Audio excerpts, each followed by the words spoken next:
Hello, good morning. Welcome to Better Life. I'm Dr. Inoculation, and today I want to talk on inoculation for exploits.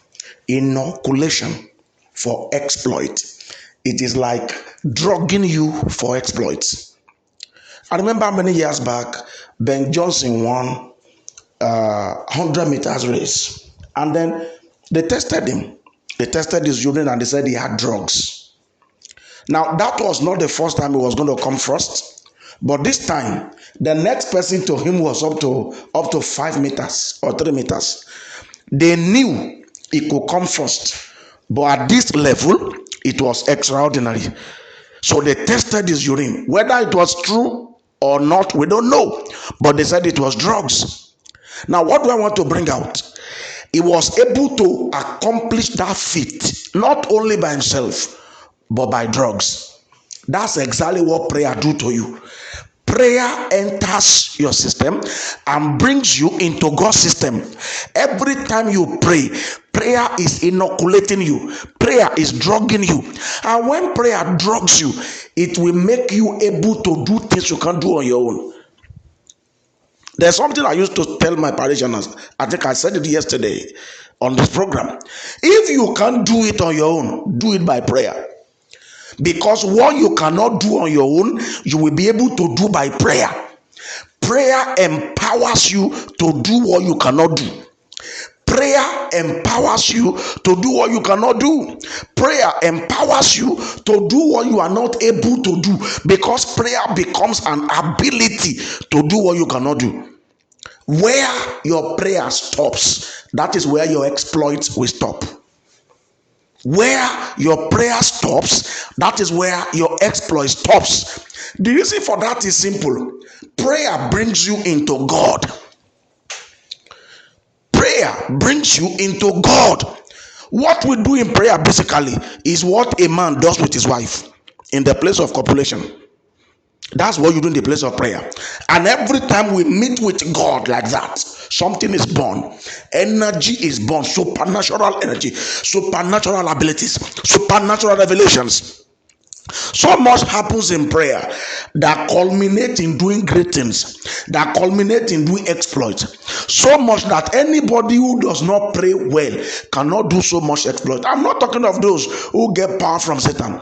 If you want to do exploit in God's kingdom, if you want to do exploit in the name of the Lord, in the world, if you want to do exploit both in your profession, in your family, in anything, as a believer, you need prayer. It is prayer that gives birth to you in God. It is prayer that grows you up in God. It is prayer that empowers you in God. And ultimately, you will do exploit. You don't need to hope to. When you pray and pray and pray, when prayer becomes a natural part of your life, you worship God, you bless God, you tell him your fears, you pray for energy, you pray for support, and all of that. Prayer becomes natural for you. Prayer becomes your everyday life. Exploit must be the end result. Start from Abraham all the way to Jesus, all the way to Paul. These men were men of prayer. Men of prayer. Men of prayer. That's why I'm not surprised in Luke chapter 18 verse 1. Luke 18 verse 1. When Jesus said, men ought always to pray and not to faint. Men ought always to pray and not to faint. So when you don't pray, you faint. When you don't pray, you faint. If you don't want to faint, you pray. Why do people faint? Because they lost energy, basically. Now, the energy they have lost, you can't see it on the surface. It's inside. It's inside. It could be that the chrysolite in the body fluid has gone down because they have lost body fluid. You can't see those things with your eyes the same way. When you meet a man of prayer, you may not see his power on his face, but let the battle begin. Let the challenge begin. Let life matters come up. That's when you will know it's not like you. Yeah, that's when you will know it's not like you. If you don't want to faint, pray. When you pray, you won't lose energy. Rather, you will build up energy. You will build up energy. They that wait upon the Lord, they shall renew their strength. They that wait upon the Lord, they shall renew their strength. It is in the place of prayer. We are waiting upon the Lord. Every time you cut out 1 hour, you cut out 30 minutes, you cut out 50 minutes, you cut out 10 minutes, deliberately to pray. You know what you are doing? You are waiting upon the Lord. Energy must be supplied. Supernatural power for exploits must be supplied. I want to say one more time. If you can't pray, you can't do exploits. By God. Yeah, people are doing exploit by the power of the devil. People are doing exploit by gimmicks. But I'm talking of doing exploit by the power of God. You must pray. You must pray. I know somebody is there listening to me and is wondering, oh, people are becoming millionaires who don't know God, who don't even pray. Go and find out what else they do. You don't live with them. They are doing things for empowerment that you don't know. Yeah. I remember the story of a man, and every time the story reminds me of the power of God that we get in the place of prayer, and how prayer empowers us to do exploits. Now, he was a man of prayer. He has been trusting God to become bigger, to become more financially stable, so that he could support the kingdom of God. People don't like when pastors talk like this.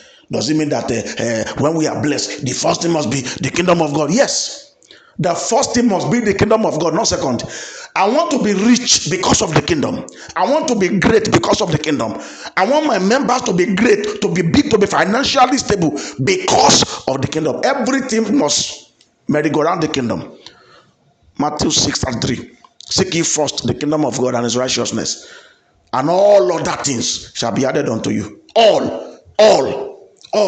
So this gentleman has been working in this company, big corporation. In his own department, he was rising gradually. And then someday, one of the machines in another department, the production department, a major machine, the people repairing that machine, they come from abroad. And every time they come, well, I can't remember figures now, but it's in millions. But let's say each time they come, Oga will spend 20 million for maintenance, for repairs. It does not crash all the time, but once when it crashed, they spent over 20 million to bring them, to settle them, to do all of that. Then little maintenance here and there. So sometimes business stopped because the machine had a problem. They beckoned for them to come. They didn't have time to come. They were losing money. They were losing time. So this man was bothered, and he was telling God, please, let these guys come. Our company is losing money. Now, even if they make 100 million, his salary will not increase. But he was bothered. He was passionate. Our company is losing money. Lord, please rise to our aid. Let this expatriate come. In the night, an angel appeared to him and took him back to the factory, to the machine, and showed him what to do for the machine to work. In the morning, he went to the office and told the Oga, sir, I want to ask you a question. If somebody from Nigeria repairs this machine, would you give the person the money you would have given the expatriate? Can you give 20 million to somebody who repairs this thing? The man said 20 million. If somebody repairs it now, I will transfer 20 million. I am losing money, I'm losing time. The man said, Oga, can I try? And are you sure if I make this thing work, you can thank God it was not his bad man, so nobody would think it was the one who spoiled it. If I do it, would you give me 20 million? He said, why not? They had an agreement. So he went there. He entered the place. All of the senior staff in that production department entered with him. He told them, no, you can't enter with me. Go out. They went out, so he entered alone, shut the windows and shut the door. The place the angel dusted, he dusted it. The place the angel removed an oil, he oiled it. The place the angel put petrol to clean, he did it. And after doing it, he waited, because he did everything the angel showed him within 10 minutes. And then he waited. He waited well enough for like 1 hour. And then he opened the door and told them to start it. They started the machine. He picked up once and started working. Production started.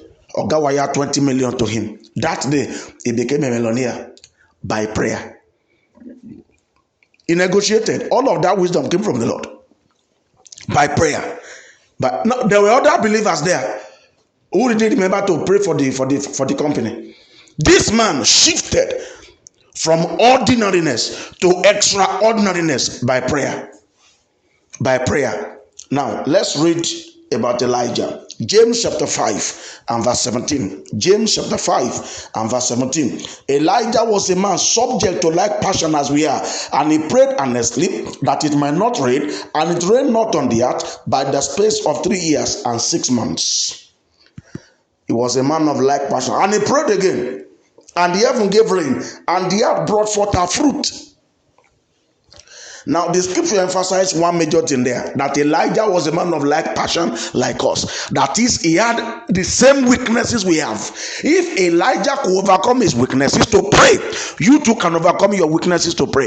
If Elijah could boycott his personal body need to pray, you can boycott the same. Stop giving excuses for prayerlessness. Stop saying, I'm busy, I go to work early. You don't want to do exploits, particularly in the name of the Lord.